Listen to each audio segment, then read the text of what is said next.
आकाश और पूजा पूना में एक मल्टीनेशनल कंपनी में जॉब करते थे। साथ साथ काम करते दोनों की दोस्ती कब प्यार में बदल गई पता ही नहीं चला। दोनों के परिवार को कोई आपत्ति नहीं हुई। राजी खुशी दोनों विवाह के बंधन में बंध गए। शादी के बाद दोनों ने पुणे में अपने लिए एक सुंदर सा 2 बेडरूम का फ्लैट खरीद लिया। आकाश के माता पिता भाई भाभी नागपुर में रहते थे और पूजा के माता पिता ग्वालियर में। दोनों एक दूसरे के साथ बहुत खुश थे। शादी के 6 महीने बाद आकाश के माता पिता उनसे मिलने आए। दोनों ने बहुत अच्छा स्वागत किया।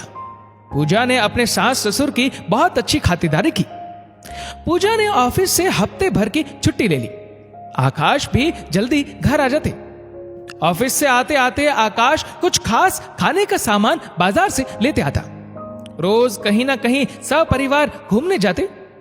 पूजा घर के सारे काम करती। अपनी सास से तरह तरह की पारंपरिक रेसिपी सीखती। खाना भी उनकी पसंद को ध्यान में रखकर बनाती। बहुत आदर सम्मान देती। पूजा ने हफ्ते भर बाद ऑफिस ज्वाइन किया। दिन भर के लिए एक मैड लगा ली जो खाना भी बनाती और घर का ऊपरी काम भी कर देती। पूजा के सास ससुर को कोई समस्या ना होती। पूजा जल्द से जल्द घर आने की कोशिश करती। आकाश के माता पिता बेटे बहू से बहुत खुश थे। खुशी खुशी 1 महीने रुककर वापस चले गए। कुछ समय बाद पूना में रिश्तेदार के विवाह समारोह में नेहा के माता पिता का आना हुआ। शादी में पूजा और आकाश को भी बुलाया गया। नेहा ने अपने मम्मी पापा को उसके घर रुकने का आग्रह किया। इसी बहाने वह थोड़ा घूम भी लेंगे और मम्मी पापा के साथ रहने का मौका भी मिल जाएगा। आकाश ने बस औपचारिक रूप से चलने को कहा। पूजा को बुरा लगा, लेकिन उसके जोर देने पर मम्मी पापा साथ घर आ गए।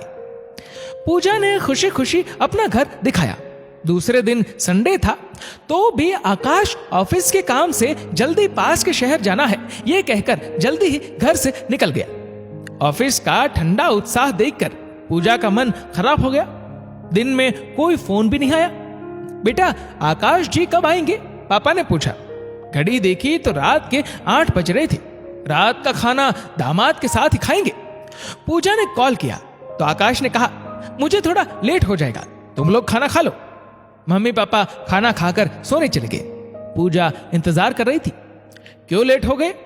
मेरा एक दोस्त मिल गया था तो बाहर ही खाना खा लिया और समय का पता ही नहीं चला। दोस्त से कह सकते थे कि घर में मम्मी पापा आया है, फिर कभी बैठते हैं। आकाश के बर्ताव से पूजा को बहुत बुरा लगा, लेकिन घर का माहौल खराब ना हो इसलिए चुपचाप रह गई। दूसरे दिन पूजा ने शहर के भव्य मंदिर चलने का प्रोग्राम बनाया तो आकाश को कोई बहाना नहीं सोचा और साथ जाना पड़ा। जितना पूजा के मम्मी पापा पूछते उतना ही जवाब देता। सामने से कोई बात नहीं करता। बाहर खाना खाने के लिए भी नहीं पूछा। पूजा और उसकी मम्मी ने खाना बनाया। खाने की टेबल पर पापा को कोई आग्रह नहीं करता कि पापा जी थोड़ा और ले लीजिए। बस खाना खत्म किया और अपने कमरे में सोने चला जाता। खाने के बाद आराम से बैठकर मम्मी पापा से कोई बातचीत भी नहीं करता। बस सुबह जल्दी उठने का बहाना कर रूम में सोने चला जाता। मम्मी ने पूछा आकाश जी बहुत कम बोलते हैं क्या? उनकी तबीयत तो ठीक रहती है ना?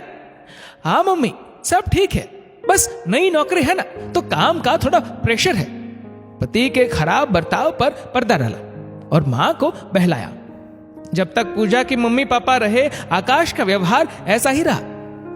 आकाश सास ससुर के लिए कोई गिफ्ट नहीं लाया और ना ही रास्ते के लिए मिठाई। सूखे नाश्ते की कुछ व्यवस्था की। 4 दिन बाद मम्मी पापा के जाने का समय आ गया। तब भी आकाश ने काम का बहाना बनाया। पूजा अकेले ही मम्मी पापा को ट्रेन में बैठाई। आकाश शाम को जल्दी घर आ गया। नेहा से हैप्पी मूड में बात करने लगा।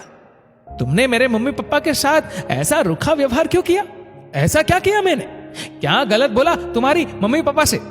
मैं दामाद हूं, इससे ज्यादा क्या कर सकता था उनके लिए? पूजा को बहुत गुस्सा आया। हम लड़कियां अपने माँ बाप से ज्यादा अपने सास ससुर की सेवा करती हैं। ससुराल के सारे रिश्ते अपना लेती है, तो लड़के क्यों नहीं रिश्तों को अपनाते? मैंने तुम्हारे माता पिता को अपना मानकर कितना ध्यान रखा। बहू की हर जिम्मेदारी निभाई, तो लड़की के माता पिता की जिम्मेदारी दामाद क्यों नहीं निभाते? अगर मैं ऐसा रूखा व्यवहार तुम्हारे माता पिता के साथ करती तब तुम्हें कैसा लगता? नेहा ने रोते हुए बोला। आकाश को अपनी गलती महसूस हुई। पूछा, मैंने अपने घर में अपने पिता को ऐसा ही व्यवहार करते देखा था जब मामा या नाना जी घर आया करते थे। मैं तुमसे वादा करता हूं, जिस तरह तुमने अपने सब रिश्ते निभाए उसी तरह मैं भी अपने सारे रिश्ते निभाऊंगा। दोस्तों, लड़कों को अपनी सोच में बदलाव लाना पड़ेगा।